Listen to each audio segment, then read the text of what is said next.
Yeah. Check with Martin, so I drifts all over my driveway, so I was constantly, I have a small tractor, so I'm just constantly plowing it. Well, that's good. At least you had the tractor. I know last year it felt like I was out snow shoveling every day for at least.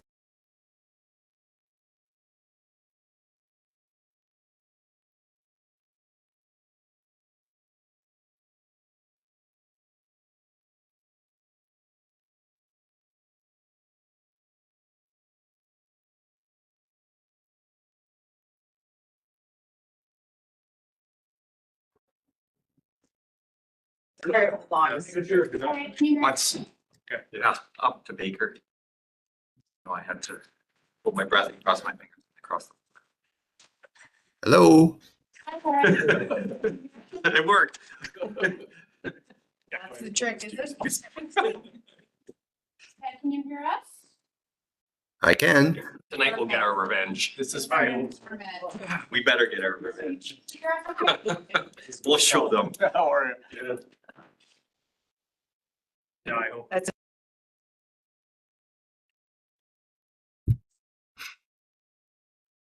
Oh no.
Exactly. We're good to go. So welcome. To do, could not be here today, so I'm pinch hitting for him. I'd like to call this meeting of the Development Transportation Infrastructure Advisory Committee meeting for February 20th to order. Adoption of agenda, recommendation there to adopt the agenda as printed. Motion by Mr. Queering, Rob, and seconded by Ken. All in favor, carried. Adoption minutes, I assume everyone's had a chance to peruse them. Any omissions, errors? Motion to accept. Thanks, Paul. Seconded by Carol. Sure. Carrie. Thank you. And that takes us right to the exciting part of the meeting, reports. Trucks. Commercial truck parking draft strategy, proposed strategies. Mitch Kuhn, here to present. Welcome. Thank you. All right, so I'd like to introduce the team. So I've got Jacob here with me on the project, and Heather is director on the project. Okay, so I'm going to start off outlining the purpose and the context, and then I'm going to unpack our stage 2 community engagement, and that'll lead into introducing you to the draft strategy, and I'll finish up with the next steps and then the recommendation. So purpose is twofold. So first of all, it's to provide an overview of our stage 2 stakeholder and public engagement feedback. And then secondly is to prevent the draft commercial truck parking strategy. So just to give you a little bit of background and context, we have undertaken a 3-stage strategy process. We're in the final stage, final strategy, and we're visiting committees today. So our community engagement, it's kind of 3-pronged in terms of how we approached it for stage 2. We had a stakeholder workshop that we undertook back in the winter of last year. We held that in a World Cafe format, and I'll get into that in a little bit. For online, we used our Let's Talk Abbotsford platform, and then we also held some in-person open houses. So the World Cafe was held on February 28th at the Legacy Ballroom. And we had 30 invitees that were attended, representing stakeholders that were identified within our stage 1 background research report. Now, the World Cafe format works somewhat like this, that we have 6 tables because we had 6 emerging ideas. And so you'd spend 15 minutes at each table, moving around, providing input at that facilitated table. And then the facilitators at the end of the day would take all kind of the major themes and kind of report back in a larger group session. And it was a fabulous format, worked really, really well. Had a lot of good input. For online, Let's Talk Abbotsford was open for 2 weeks. It acted as a virtual open house. So what we did here is we had our 6 emerging solutions that were there for comment. And so either if you were online and, let's say you're trucking in Florida, or if you're actually in person, you had the same experience. We received 67 total responses over that 2-week period. Now, for our open houses, they were held in person, April 24th and 25th last year at Egg Rec Center. Well attended. Over the 2 nights, we had 150 people, very engaging evenings, and we received 62 comment forms from those open houses. So I'm going to unpack the general themes that we heard back from the 6 emerging solutions for commercial truck parking. So along the top, I have the topics, and then underneath, I'm going to kind of break down the major themes. So what did we hear back from folks after the engagement? So the first proposed solution was to provide new industrial parking spaces by providing truck parking minimums in industrial areas. And so what we heard back was this could be seen as a long-term solution with little short-term impact. We're not building a lot of industrial development these days. And some believe this would raise the cost of land. So that was kind of the key themes we heard back there. The second area that we asked people about was to continue advocacy to the province. And that was around providing, truck stops, provincial rest stops. And so here we heard back on the major themes. There was strong support for new and expanded rest stops for truck parking in convenient locations. So there was strong support for services in or near rest stops. So this is things such as if you're parking your truck, you want a washroom, you want to be able to refuel, eat something, grab a coffee, wash your truck. So truckers, in essence, were looking for safe, well-lit places to park their trucks and have services. The third proposed solution was based off a study from NAIOP, which is an industrial commercial think tank. And they had a study out that showed in the Lower Mainland there was some underutilized industrial land. And so we had this as one of our proposed ideas. And what we heard back here, that safety, security, and liability would be issues potentially. And the fact that industrial landowners, they might not like this because the costs and concerns of having the trucks there might outweigh the financial benefits. For our fourth proposed solution, this would be using city and senior government-owned land to park commercial trucks.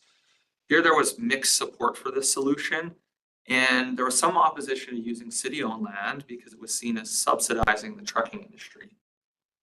For our proposed solution number 5, this was we'd be using privately owned land along strategic transportation corridors. And here, this received the most comments and support. And people mentioned that they wanted more parking on ag land, with specific emphasis on the Fraser Highway and Special Study Area B. And many wanted to increase the number of trucks allowed to park per ag lot. Currently, we only allow 2. Respondents also wanted to use underutilized farmland. So that's kind of the main themes there. And then for our final proposed solution, this would be allowing big box retailers or owners of big box retailers with the right land use designation to be able to park trucks on off-peak hours. And so here there was concerns around safety, liability, and lack of facilities. So we heard a lot of hey, if someone tampers my load and it's in a parking lot, then what do? I lose the load. And so there were some concerns with that. We also heard back on people just provided some other useful information that wasn't in relation to the 6 proposed solutions, but we still wanted to share that with council and committees. And so the major themes were people suggested using TUPs as one idea. Also parking on industrial streets with signage, or creating zones or land uses strictly for commercial truck parking. And then the last one would be that, you know, there would be some type of subsidy to limit the price of truck parking per month. So we heard that it was expensive here, not quite as expensive west of here, but still costing people a bit of money. So with all of that information, we decided to move forward with 4 of the proposed 6 emerging solutions, 4 of the 6, with some minor modifications. And then also we added one new proposed strategy. And so those were then shaped by, from our Venn diagram here, our background research in stage 1, our community and stakeholder input that took place in stage 2, and then also our existing policies and plans, of which I'm going to lump provincial mandates into that as well. So now I'm going to unpack our 5 proposed draft strategies here. So the first one would be to reduce the amount of vehicle parking in industrial areas and introduce truck parking minimums. So in essence, this would be a reduction of employer customer vehicle parking required in industrial zones only. And then we would introduce commercial truck parking spaces. So there'd be a no net loss essentially. That's what we'd be trying to aim for, right? This could be implemented quickly and would be a good option for our short haul industry, not necessarily our long haul industry, but for our short haul industry. Our second one would be to advocate for provincial plans that address overnight truck parking and services on provincial land. So this would be continued advocacy with the province to include overnight commercial truck parking and services in transportation plans and along Highway number 1. And then also advocacy could occur at 2 levels. One, through our political channels, like politicians to politicians, and then as well staff to staff planning efforts. So those are 2 ways to continue that advocacy. For our proposed strategy 3, this would be to allow commercial truck parking on non-ALR land on the Fraser Highway corridor. And this would see the city consider redesignating privately owned land outside of the ALR along the Fraser Highway corridor. Now, this solution received overwhelming public support and aligns with the public's desire for parking in agricultural areas. And the Fraser Highway corridor already has existing authorized truck parking in that area, but it has a high potential for truck parking as well as servicing uses. So something to be considered there. And then staff could create new land use regulations through the Abbotsford 2050 OCP update to help facilitate that. For our 4th proposed strategy, this would be to allow overnight truck parking within regional commercial land uses. So once again, this would be allowing big box property owners with regional commercial land use designations to permit overnight commercial truck parking. See on the right there, larger truck parked, in a parking lot. Now, this would require a minor text amendment to our zoning bylaw. And this is something that could be implemented quickly and could be a good option for our short haul industry, not necessarily our long haul industry. And then the 5th proposed strategy would be to enable commercial truck parking on industrial streets. And this largely came out, as I mentioned before, from our stage 2 engagement. So here, the city would explore allowing specific industrial streets that would meet a criteria for overnight commercial truck parking. And then to help implement this, those certain streets that would be chosen, we'd run a pilot program essentially to see how that worked over a period of time, whether that's 6 months, a year, whatever. And this was supported by the trucking industry. It has the benefit of requiring no new infrastructure or land. And essentially, this would just be some administrative changes to our city regulations to facilitate this idea. So our next steps, currently right now, we're engaging through Let's Talk. We've had some great feedback. A lot of people have definitely commented on this, but if you haven't had a chance, under Let's Talk Abbotsford, it's going to be open until March 7th. Any of your friends, colleagues, whatever, please feel free to pass it on. I mean, it'll take you a whole of under 5 minutes. And so we would just love to get your feedback through that. And then once we close that, we're going to share those engagement results with council with the final strategy, and that'll include an implementation plan for council's consideration. So with that, I'll end with the recommendation, and I guess I'm open for questions. Floor is open. Strategy 1, that does not entail any reduction in site coverage. It's just an offset with reduction in car parking and allowing more truck parking. Fill with the chair, yes.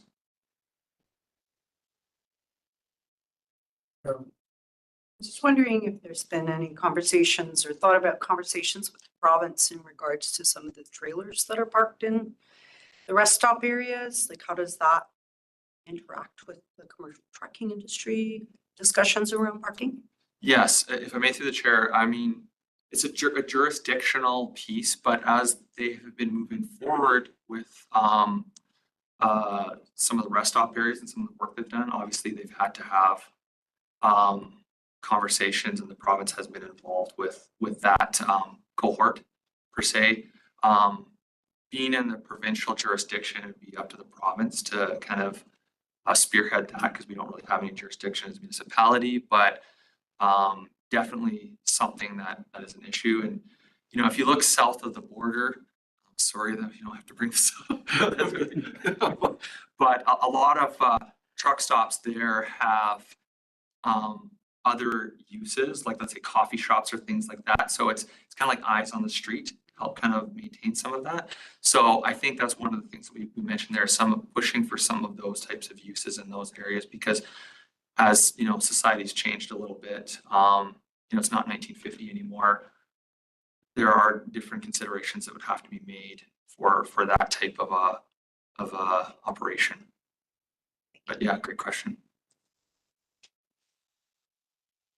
Just to echo on that point there, does the province provide any additional support to the municipality in terms of like funding to produce these spaces or to kind of help accommodate the truck parking?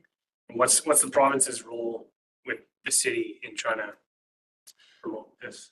If I can through the chair, this would be, I mean, the province has done a few things. Like if you've driven heading to the airport or anything like that, or to the ferry, and you're going underneath the Portman Bridge, they've built a large, truck stop there that's all fenced off, lit, like a pass type to get in. So they have tried to have a role in this. Along Highway number 1, staff have had conversations with them. But it's definitely, we need to continue advocacy for it. If you look also south of the border, there's a number of states there that have statewide truck parking strategies. So it's not just an individual municipality that's spearheading that. It's because, I mean, you look here, largely it's an entire lower mainland issue. It's not just Abbotsford, right? So we're just kind of one cog in the wheel, really, right? And even more, issues across the province as well. So, yeah. You mentioned that parking here in Abbotsford is slightly greater cost than west of us. Is that because we have a higher density of trucks here and the demand is greater, or what's the cause of that? If I can do this, I must have messed it up, but it's more expensive west. Oh, okay. Yeah. All right. Yeah. Thanks. Yeah, so it's roughly about $1,000 a month as compared to here. It's about $500-600 Per truck. per truck. Yeah. Ted. Go ahead, Ted. Muted. Can't hear you, Ted.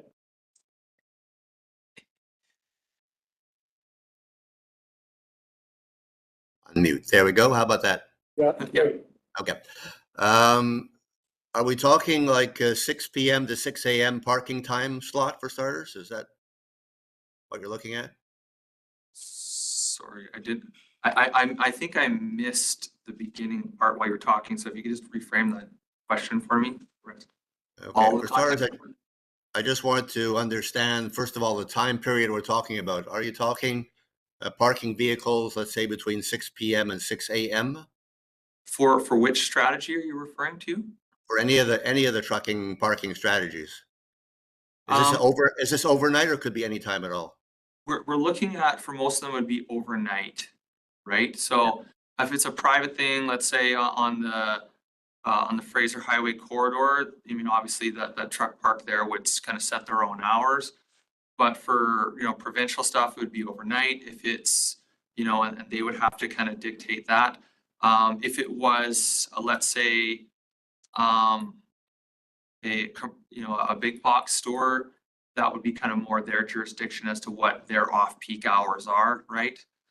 Or let's say, for instance, we had a big box store that was empty for a number of years, right? Then you could have that parking lot function a little bit differently. So I think it'd just be allowing in that circumstance and then leave it up to the landowner of that property to determine how they want it to move forward. Okay, is any of the big box stores, any of the shopping centers, or any of the any provincial bodies been approached yet, or this is just ideas on next steps on who to speak to? Yeah, being it as a strategy through the chair, yeah, we haven't had any conversations with any big box at all. No. Okay, last question is, um, are you really limiting it to, obviously, I guess you want to be close to highways, but have you looked at maybe using properties of any religious institutions? I mean, they function, they're basically often one day a week and they have lots of space. If I can through the chair, yes, we looked at that. One of the key things with the trucking industry is some of the hours and religious institutions are more an urban, people living by. Close by, so we didn't want to have those noise nuisance factors. Someone's running their reefer, a unit or whatever, right?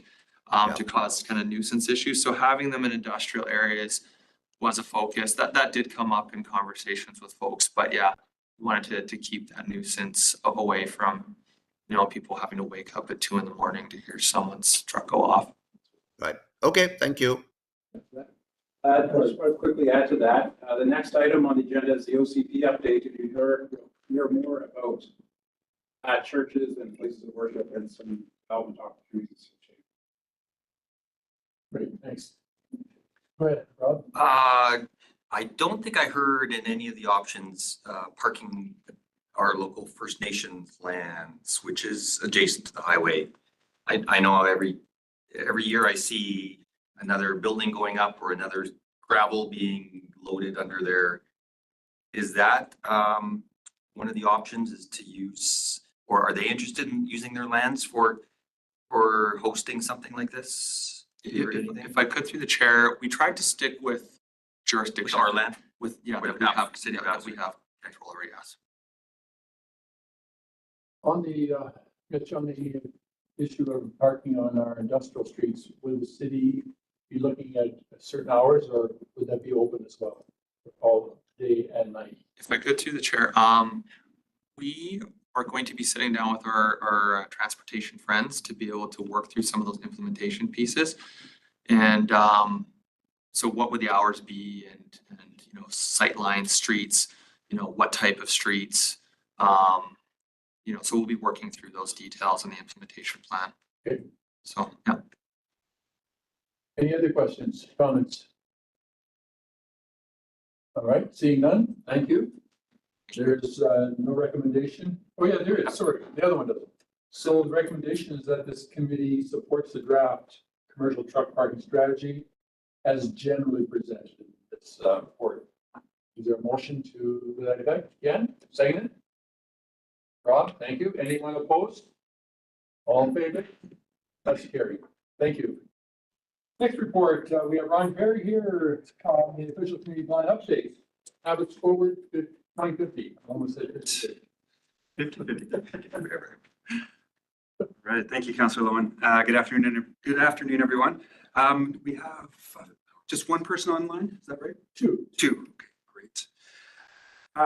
Yeah, thanks for the opportunity to provide an update to DTAC on the official community plan process. I believe the last time we were here was in April, just before we went out to the community with the stage 2 early ideas to get feedback. So yeah, looking forward to sharing a bit about what we heard in the stage 2 results. or the stage 2 engagement and share the new directions that will be guiding the policy development and hear some of your thoughts and answer any questions you may have. So the presentation will give you a brief overview of the existing OCP urban structure, just as a reminder of what we're building from, so that the recommendations or the new directions will make more sense once you understand or are reminded of what the plan currently says. Then I'll touch on engagement, get into more detail on the new directions, and then touch on what's coming next.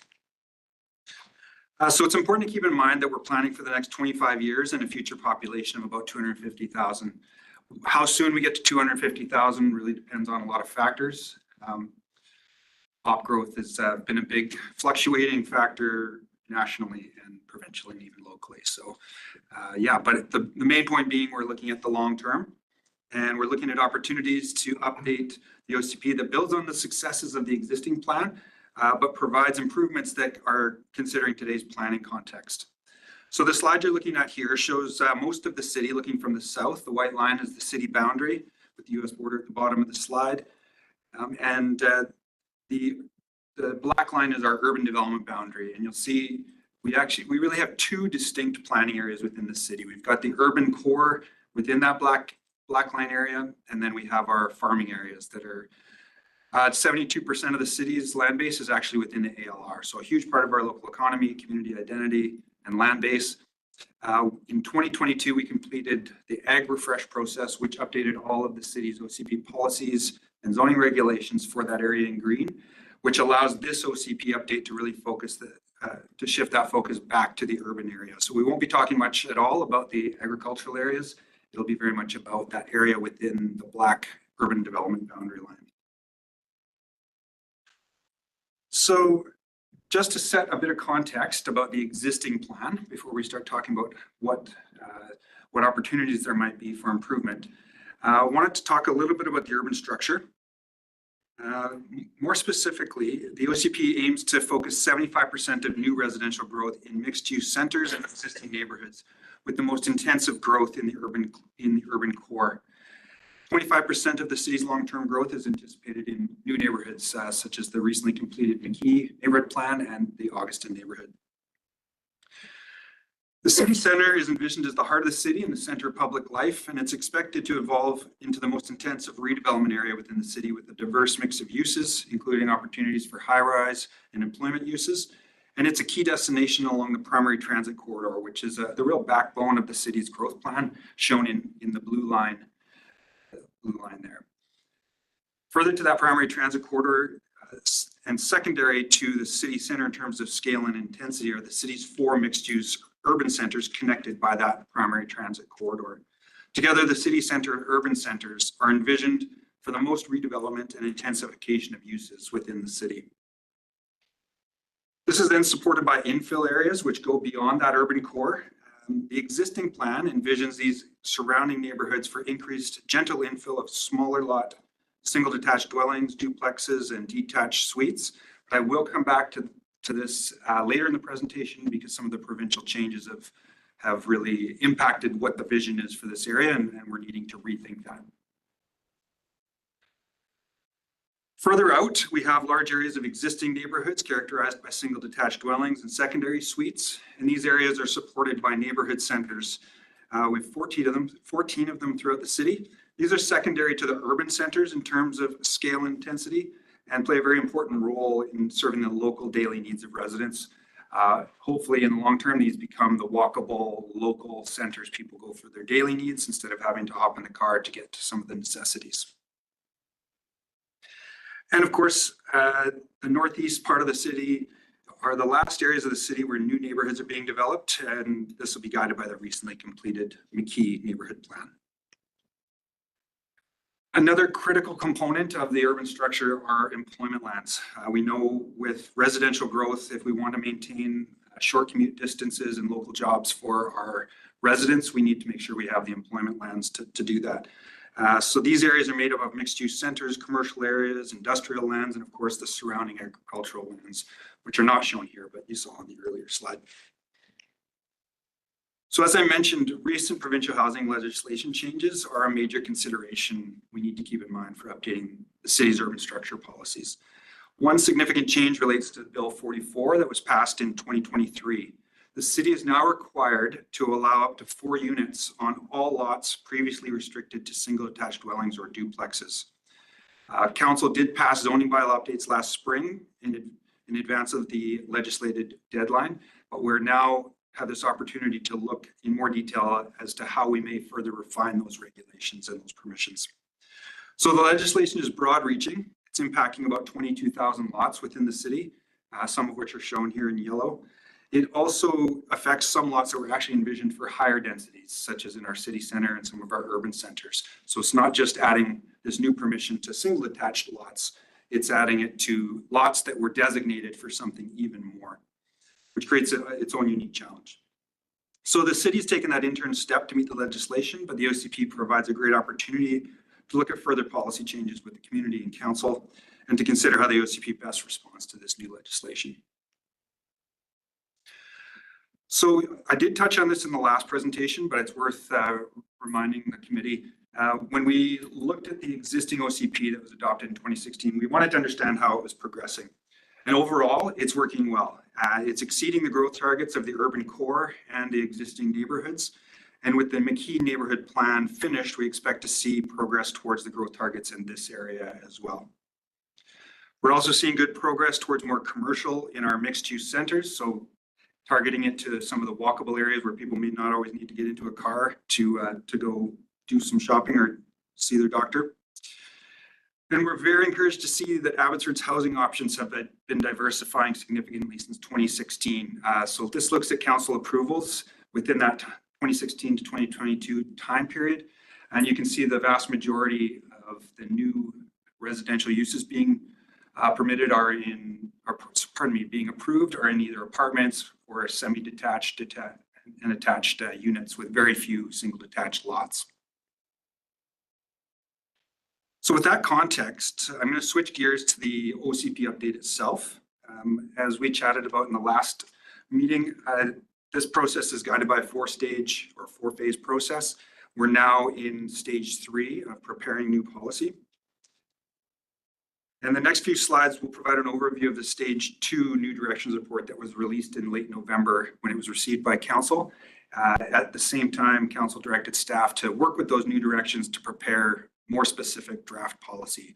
So I want to take a few minutes to go through just some of the basics of the report, but then spend some time on what the 15 new directions are that we're now using to prepare draft policy. So the new directions report is an important opportunity to report back to the community on what we heard in the stage 2 engagement, and an opportunity to link that feedback to the potential changes that are starting to emerge through the planning process and to bring the community along in the process. The document itself has 5 chapters supported by a few appendices that really give people that want to really dig into the details. All of the verbatim comments are back there, all 1,600. But the report doesn't expect you to read that. It summarizes everything for you. Chapter 1 is a reminder of what the OCP is, why it's important, why people should care about it, what the process is, and how it relates to other existing legislation plans and strategies. So this is really a reminder for those who don't live and breathe OCP every day, that they can understand what this document is and why it's important as a resident or a councillor or a committee member, etc. The next chapter tries to link some of the different pieces together. It's a little more technical, but it does summarize the various legislation changes that have happened and how that relates to the OCP. It also talks about Abbotsford's Federal Housing Accelerator Fund initiatives. So the city was successful in its federal grant funding application, and with that came 7 commitments, which you see listed on the screen. The ones with asterisks are things that are already underway or we're already making progress on, but many of these are also things we're going to further advance through this OCP process. The remainder of the document summarizes the engagement and gets into the new directions. It talks about who and how we engaged in 2024, how we raised awareness, what we talked about during engagement, and most importantly, what we heard from participants. We had close to 500 attendees at the open houses. over 300 online survey responses, and we were really happy to see a huge volume of opinions on the early ideas, as well as a high number of written comments, which are very helpful for us in understanding not just how people feel about whether they like it or not, but what it is they do like or don't like about the different ideas, which is extremely useful as we prepare the policy. We held a number of drop-in events, open houses throughout the city. We also held a World Cafe, and thanks to Mitch for explaining what the World Cafe format is. We followed a similar structure for the OCP. This one was focused not so much on the broader community, but more on special interest organizations, which we know have a broad reach through their networks and represent groups such as the Chamber of Commerce. The school district was at the session, as well as Fraser Health. So different organizations that are not necessarily the general public, but definitely have an influence and their pulse on certain key issues that the city and the community need to deal with. We also tried to emulate as much of the engagement opportunities online as possible using Let's Talk, similar to the truck parking strategy, and had great response there. So in summary, the engagement results, we were very pleased to see support for most of the ideas. 11 of the ideas that were presented had over 75% support. People either really liking the idea or thinking it's pretty good. And 4 ideas were in the 64 to 72% support range. So overall, quite good support to continue exploring these ideas. And as I mentioned, beyond just understanding the level of support, those written comments have been very valuable in understanding the nuances of the comments we were receiving and the perspectives. So based on that engagement, the new directions were prepared in the new directions report, and they really started to 3 big themes started to emerge. Refining the big picture of how the OCP and city's growth plan is structured, increasing housing affordability, diversity, and supply. I'm sure that's not a surprise given the prominency of that topic within the community and nationally. And then, of course, thinking about more than just housing. How do we support and guide growth to make sure that the residential population growth is supported by parks, facilities, institutions, and those types of things. So the way the new directions are organized are under each of these 3 themes, we've got the new directions, and then the report goes into a little bit more detail about how we get there with each of those new directions. So I'm going to touch briefly on each of them and look forward to any questions or comments you have at the end. I'm happy to go back and unpack any of these further if I don't go into enough detail for you. The first new direction is to update the city's vision to reflect its regional role and to add a new big idea for the local economy. We do have some policy in the plan that talks about local economy, but the importance of it, this idea would elevate it as its own big idea and put more policy strength in that as its own chapter. The next big idea is to expand and strengthen climate change mitigation, adaptation, and resiliency policy throughout the OCP. This would include things such as updating the GHG target section of the OCP, raising awareness of how the OCP addresses climate change and resiliency, and exploring some DP guideline changes that would support climate change mitigation and adaptation. The OCP is already doing a fair bit around climate change and establishing a growth pattern that considers it, but raising awareness of that for the reader and helping residents understand that is a big goal for this new direction. The next one is to expand the primary transit corridor in consideration of regional transit, employment nodes, and priority growth areas. So with this, the idea is to build on the successes of that existing urban structure, and the primary transit corridor is now yellow. It was originally blue on the earlier slides.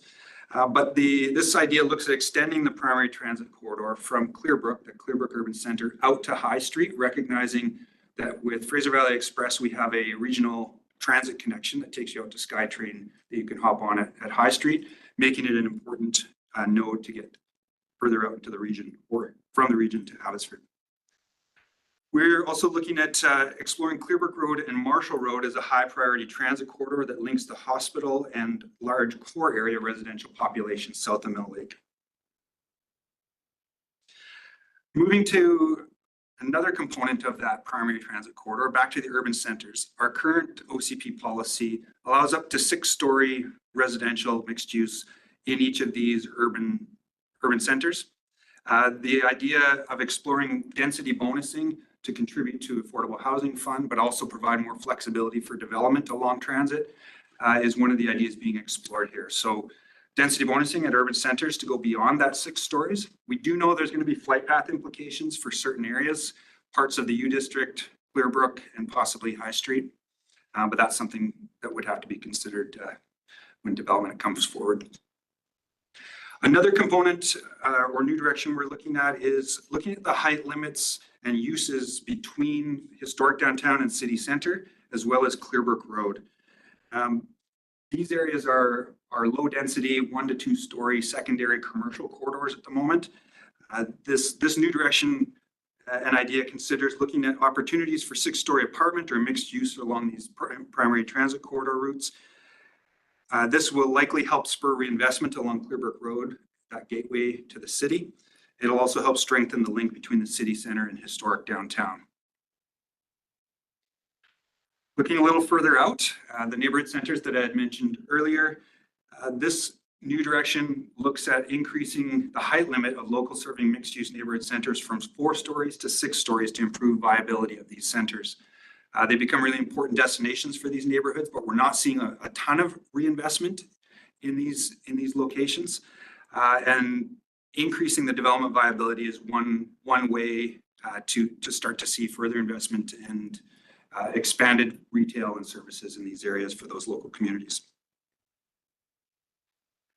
Additionally, other changes that we're looking at to support housing and economic growth include revisiting the density limits of the urban 1/6 story to make sure that remains viable on all lots designated for that use, as well as we heard through the engagement that the 4-story height limit on the hotel zoning was somewhat limiting and impacting viability in the opinion of some users.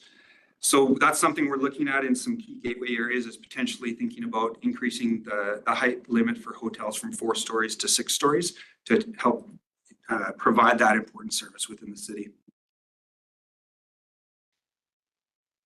New Direction 5 looks at that area south of Mill Lake. There's an area where the new direction is to explore land use changes to establish a new mixed use area between Mill Lake Park and the hospital. We know the hospital provides a very important employment node as well as a regional service. And the neighborhood just to the north of it is quite low, parts of it are quite low density, single detached areas. And with the provincial changes to allow up to 4 units on each of those lots, it has sort of fast tracked our need to look at that area and think about what is the long-term potential of this area given what it has for local amenities and its location. So the idea here is to explore a higher density mixed use commercial and residential development, so low, mid, and high rise type development, explore opportunities for a vibrant public realm and enhanced street from the hospital to Mill Lake Park, and to look at opportunities to better connect and complement with the hospital as a major destination and employer. So this could consider things such as housing that supports health campus workers or residents. We know we have aging population in the area. Also explore improved transportation connections to get to and from this area, including the hospital. But of course, we have to look at all of these potential changes in the context of infrastructure and of course in discussion with BC Transit as well. But this is quite an exciting new direction being explored. Looking more at housing, but at a bit higher level, this new direction looks at broadening OCP policy, improving the supply of diverse and affordable and attainable housing options. So this looks at how can we improve OCP wayfinding to highlight policy that does address local housing needs. It looks at how we explore options to support cooperatives or nonprofit housing. How do we support people experiencing homelessness and related services? And importantly, how do we consider the findings of the housing needs report that the city completes every 5 years to make sure that we're providing and looking at policies that support housing in the areas that Abbotsford has the greatest need for. Now, I mentioned these 2,200 or 22,000 lots that were impacted by the provincial legislation earlier.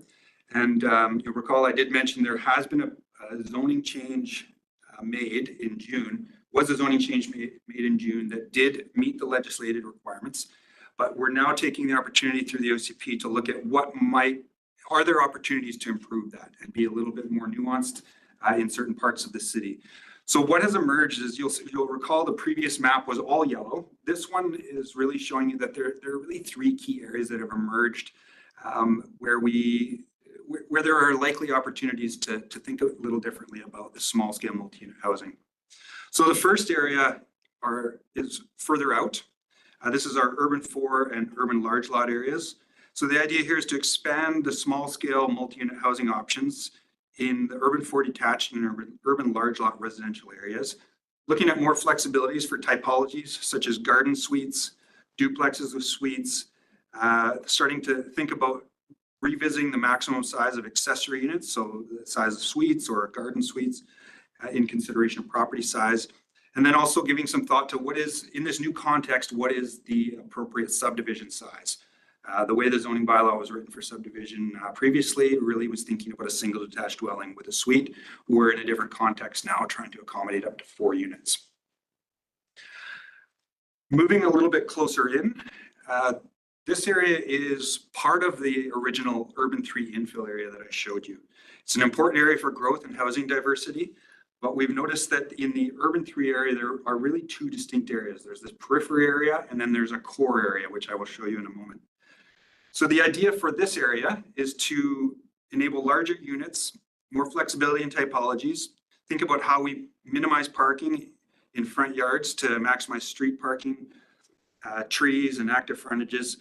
So it would look at providing a baseline permission similar to that outer area, but provide more flexibility given its location for detached 4-unit projects, hopefully allowing those parking areas to come off of the front of the lots and providing more flexibility for larger family-oriented units. But still providing that flexibility that if some lots want to do smaller scale stuff like a garden suite, those options would still be there. Then as we move to the core for these areas, given its proximity to the transit network, the amenities, city center, the idea here would be to, again, provide the same permissions as out further in this neighborhood, but where lots could be assembled to a certain size, the idea would be to unlock the ability to do more traditional larger scale townhouse projects where it wouldn't be limited to 4 units per lot, but it would be regulated by floor space ratio typical of a townhouse development. So really trying to incentivize where assembly makes sense and that we see something a little bit more intensive given its proximity to the core of the city.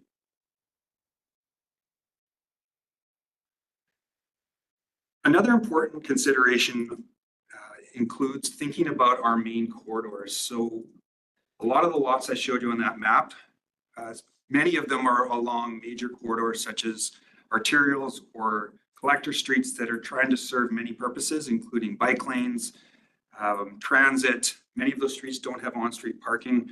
So it's really forced us to think about, is a 4-unit, compact 4-unit project with a driveway out front, multiple cars coming and going, backing into those busy streets, is that the best solution on some of these major roads? Or would we be better to think about a different form entirely to try and get the parking off the street, to try and create some continuity with those bike lanes by avoiding curb cuts and driveways?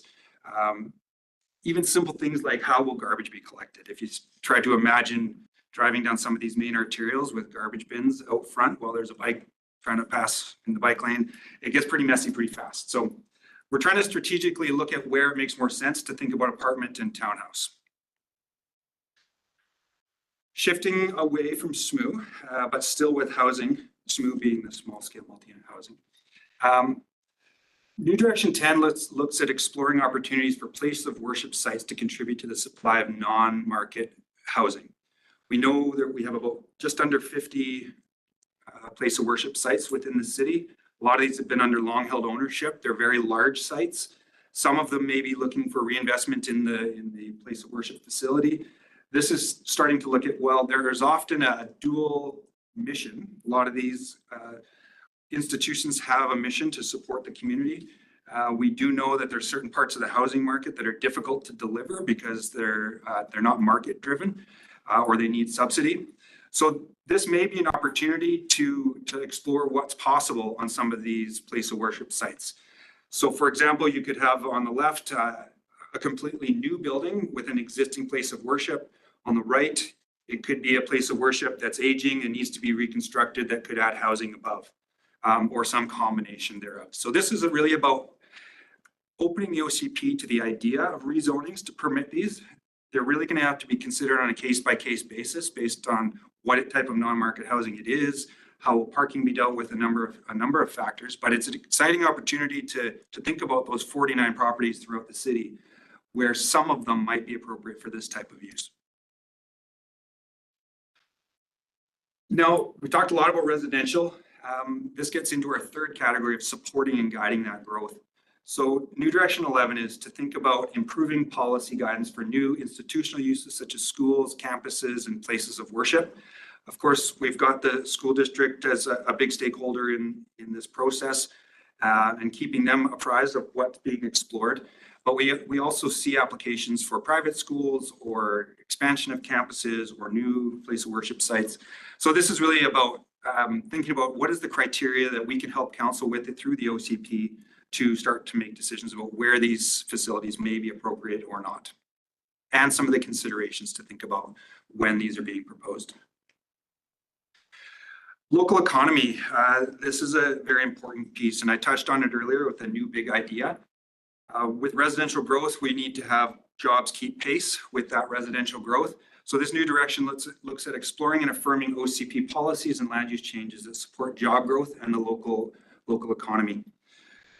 So this includes recognizing that there are many co-benefits to the local economy for those mixed-use centers and those corridors that we talked about adding more housing on and more opportunities for mixed-use development, especially near transit. We also intend to look at the truck parking strategy that you just heard about in the previous session and look at how we can help support that industry, given that it does feed into all aspects of our local economy. But we also are recognizing, and through this new direction, looking at the fact that industrial land is very important to job growth and that we are running out.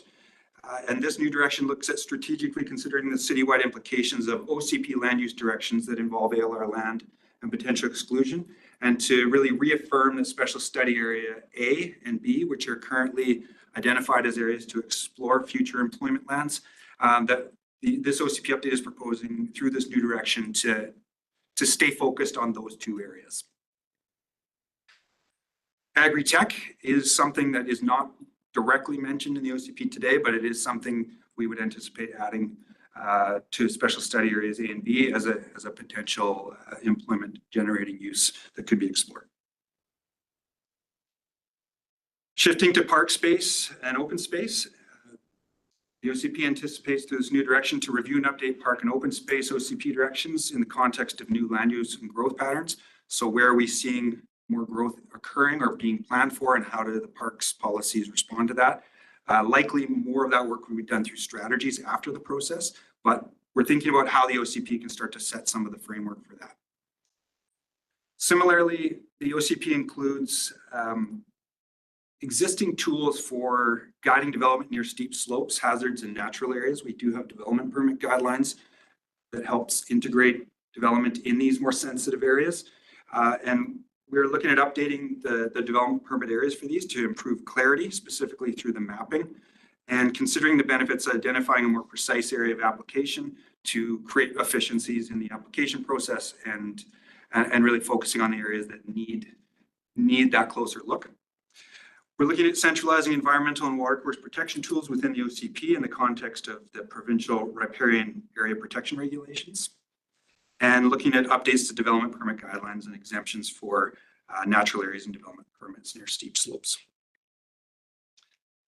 And the last one relates to, again, guiding growth and this new residential growth specifically, thinking about how we can start to strengthen our multifamily development design guidelines. They're pretty strong today, but there are a few areas we want to look at to see if we can improve even further, specifically around the location of parking, trying to encourage ground-oriented units, and thinking about design where that parking location doesn't result in units looking into a parkade or a fluorescent lit area. so that this is your side yard instead of having parking or a parkade on that ground level. Another example is on townhouses. We've talked a little bit about townhouses on arterials and collectors, thinking about how we avoid the situation on the left where it's just parking on the ground floor, incorporating more livable space on the ground floor, and more landscaping internal to the site. These internal roadways really become part of those local neighborhoods, and landscaping sure makes a big difference if you look at projects with it versus those without it. This is just an example of a project on Ware Street where there's a really strong connection between the living space of the unit and the street.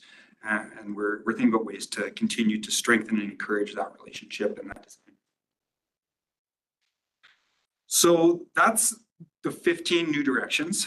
Our next steps involve, and we're working right now on preparing and testing new OCP policies that are guided by those new directions. So our team's hard at work on those, and are looking forward to getting back out into the community to present the draft policies. So adding more detail to those 15 big ideas that you just saw, getting back out to get community feedback on those, refining those policies, and reporting to council on what we heard from the community, and then requesting council's direction to prepare the bylaws to update the OCP once we get it to a stage that meets council's desire. So all of this information is on the Project Let's Talk page. We know these committees are really valuable in helping get the word out to the various networks, and we really appreciate if you know colleagues or people in your network that would be interested in this process, to direct them to the web page, to stay tuned into what we're working on, what's available for information, and you can subscribe as well to get updates that will let you know when the next engagement is happening, and opportunities to provide feedback either in person or online. So I'd be more than happy to go back and talk about any of the new directions or answer any questions. Thank you. Thanks, Ryan. It's just as exciting the third time too. I feel bad for a few of you that have heard this many times. All right. Floor is yours, ladies and gentlemen. Any comments or questions? Rob. Ron, I have a question. A few times through the presentation, you talk about allowing a certain corridor or region to be up to 4-story or maybe up to 6. How do you come up with the number 4 and the number 6? And why are those magic numbers, especially nowadays as we're pushing in traditional multifamily projects, we're pushing wood higher, moving away from stick frame, moving to mass timber. And so you could see a number of those, like traditionally in the old days, pre-1992, you saw only 3-story multifamily projects because that was a building code regulation. Then you saw 4-story and you instantly could say, oh, that's after 1992, right? Yeah. And then all of a sudden you see 5 and 6 stories. It's like, oh, that's after 2012. Now the building code is changing to mass timber up to many 12, I think it is right now. That's right. Perhaps even pushing to 18. I know BCIT just built I think it's 18-story residence out of wood, well, hybrid. So how does that, how do you allow for those types of future buildings that will be coming to our city?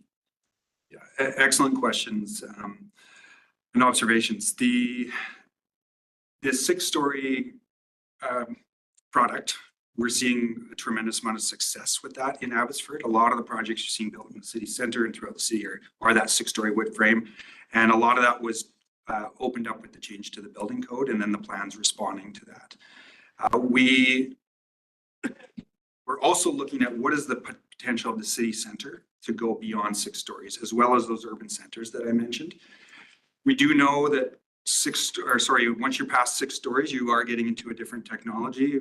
Building code, you can't go higher unless you go mass timber or concrete. Right now, we've heard it's a challenge. The price point is just not there for concrete yet. We're working hard to figure out how we can try to make that happen, or at least leave the option open. We do know that there's going to be scenarios where it's not always just market housing, but there could be seniors housing where programming needs would allow them to go a bit higher, even if it is a higher cost. But I think the idea, to your point, is to leave the options open in the right spaces, in the right places. And that's along that primary transit corridor. Urban center, we're talking about more than 6 stories and density bonusing. We still want to make sure the city center is considered the highest and most intensive use, so it will likely retain the highest density permissions. There's no height limit in the city center. And now we need to think about what is the scenario we are going to want to prepare for the urban centers, bumping that density, what is the appropriate height? And right now we're looking beyond 6 stories. 12 stories wood frame. We haven't heard a lot about that being viable yet, but we're planning for 25 years. So there's a lot that has changed in the last 10 years. So it's hard to predict how quickly things will change. They've changed so much in the last year and a half as far as finance, development finance. So, okay. So the strategy is to keep it open, and the six story, having that as the option wherever we want to see mixed use neighborhood centers or urban 6 story, allowing 6 story seem to be making a lot of sense and getting a lot of housing delivered. Okay, thank you. Lucas, is that you online there? Go for it. Yeah, I'm just curious with Marshall Road and Clearbrook potentially turning into primary transit corridors as well. Will the plan be to update the zoning bylaw to allow for reduced parking rates on those corridors as well? Or will the reduced parking still only apply to the existing primary transit corridor? Yeah, excellent question, Lucas. I think that will depend on what it ultimately gets categorized as, whether it is considered a primary transit corridor or a secondary transit corridor. But that's work we're doing now, is to understand what the implications of that would be. So it's a bit of a stay tuned as to how that might impact, but it's on our mind as to that relationship. Yes, Ed. Yep. So I think hearing what you're saying, all of what you're saying really makes good sense to me. I think you've really thought this through in terms of where to address increase in density. Certainly makes sense to build height along the major corridors, as you say. I think makes good sense to really beef up the density right in the center, because a lot of this is also going to tie into widths of streets. I think that's why you're seeing 6 story projects where you are, because they feel right there. In certain areas where you don't have the width of the street, it's just going to be you don't want to develop a canyon effect in these places or wind tunnels. So I think where you have your density makes good sense to me. Obviously, you're going to have to look at how we deal with parking, and I think some of the ideas of making sure that you get the parking off of the facades on some of these areas makes very good sense. Also, I just lost my train of thought. Servicing, also how the city, how these projects can really be accommodated within city servicing limits, or if they you'd have to beef up some of your infrastructure in order to accommodate these things. But I think your placement and your thinking is sound. Thanks, Ed. Thank you. Paul. ND5, so Mill Lake to Hospital. We've got enhanced street. What does that mean? Yeah, great question, Paul. The big idea is that we know we have the hospital as a key destination. We have Mill Lake Park, and Primrose runs. It's slightly jogged, but it's the direct connection between the two. And if we're going to see additional density along that in that area, it would make sense to think about how do we ensure that it's a high quality environment that will encourage walking between those locations. So the enhanced part, the details need to be determined. And that's, again, some of the work we have in front of us.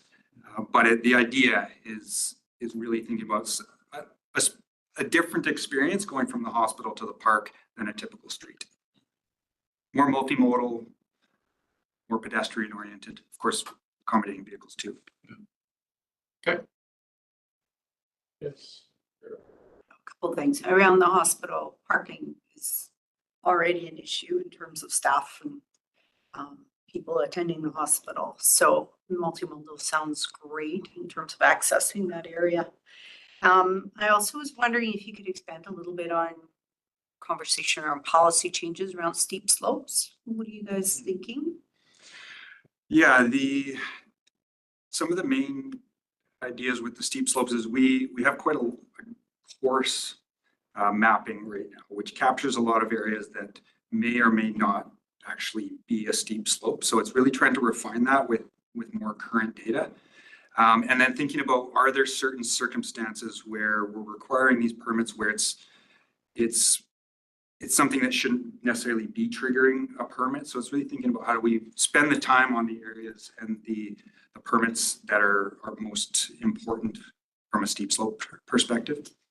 Is there anything you want to add to that? No, I think that kind of captures that. Where it's So is that specifically the area around McKee Peak? Is that kind of where that When is you, gonna play a big part? yeah, when you turn on today's development steep slope DP map, that is an area that lights up the sort of the west side or east side of Abbotsford is one of the key areas, but there are areas throughout the city, but primarily over there.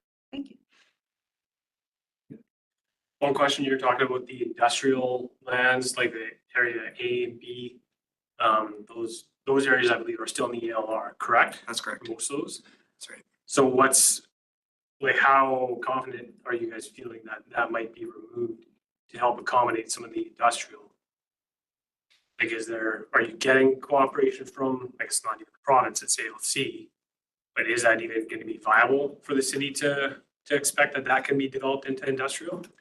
Yeah, that's a great question. The city has been through a few processes to address industrial lands, the most recent being in 2017, preparing the industrial land supply study, which then led to an application to the ALC for special study area A and a modified version of special study area B to exclude those lands. That work provided a lot of great intel as to thinking citywide about where there are potential opportunities for industrial uses and where are the most strategic and appropriate areas with quite a range of criteria that was used.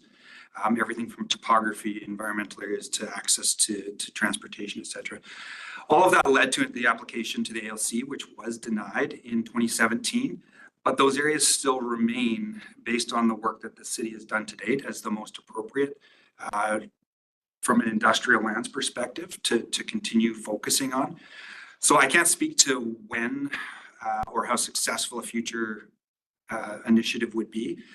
It would be beyond the scope of this OCP to take it much further than affirming those areas as the continued focus. So I know that's a bit of a non-answer, but that's a bit of the context as to why we're continuing to focus on those areas. Okay, and those are the only areas right now within the OCP that are ALR lands, right, that you're looking to alter the use of, right? There is special study area C and D as well, one by UFB and another near Delaire Park. Those are focused more on agri innovation and recreational type uses. The more employment intensive are the A and B. Anything you want to add to that? Lucas, I'm assuming your hand is showing. Is this supposed to be showing? Okay. All right, thanks. No, I'm good. I'll lower it. Any other comments or questions? Well, yes. One more, just regarding the SMU housing zoning there. Like, since that's already been in effect, have you guys seen an increase in people wanting to pursue those types of projects there? Because from what I've heard and even experienced, it seems that if those projects cannot be stratified, they're a little less appealing to whoever's going to be building them and developing them, because then they have to be retained as one property with one primary and then 3 additional units are being rented out, right? So most people would, if they're going to be building those, they want to just sell them all off, move on, which turns into a glorified townhouse project, really. So I'm just curious kind of how that's been received and how much people are pursuing that within the city. Yeah, great question. And the timeline was very tight to get the changes in the zoning bylaw, but we did know with the OCP coming, there was an opportunity to look at it again. I don't believe there's been a ton of take up on the existing regulation version of this. I don't know if do you know offhand how many applications we've had? It's less than 5. Yeah. Less than 5. Wow. There's been a lot of interest, and I think a lot of people in a wait and see scenario.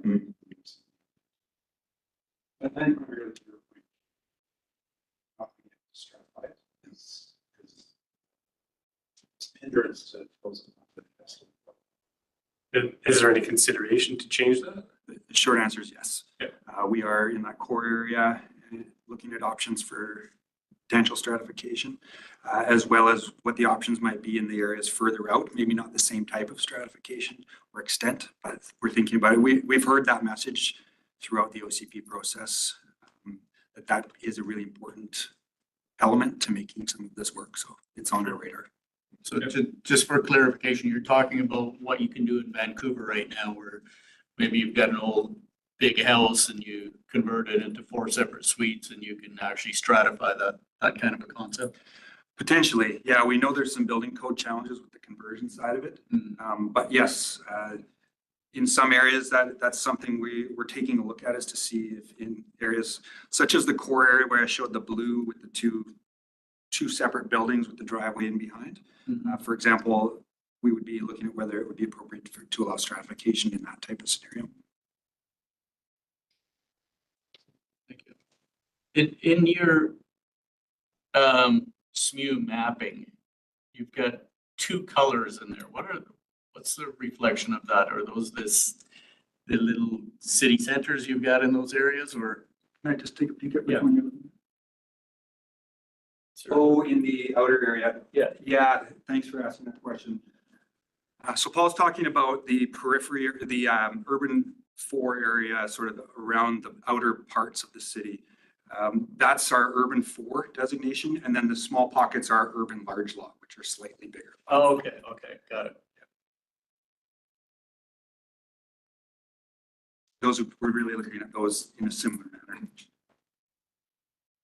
Thank you. Any last thoughts? All right. Seeing no hands, I'm gonna assume that's the end of that item. Brian, thanks very much. Thank you very much. Yeah. Last comment? Yeah, I'm just going to let the committee know that we will be back when we are ready to go with the draft content. Timing, we still need to work on, whether it's going to be during the engagement process or before. Either way, you'll be plugged back in as we get to the next stage. So thank you very much for all your comments and questions. Good. All right, lady, then that brings us to the end of our agenda. There's no new business as far as I know. We'll be welcoming motion to adjourn. And yeah, Rob and Ken, favor, you're adjourned. Thanks. The next meeting is April 10th, according to the notes here. Right? Thank you. Enjoy the game. Yeah. Yeah, right.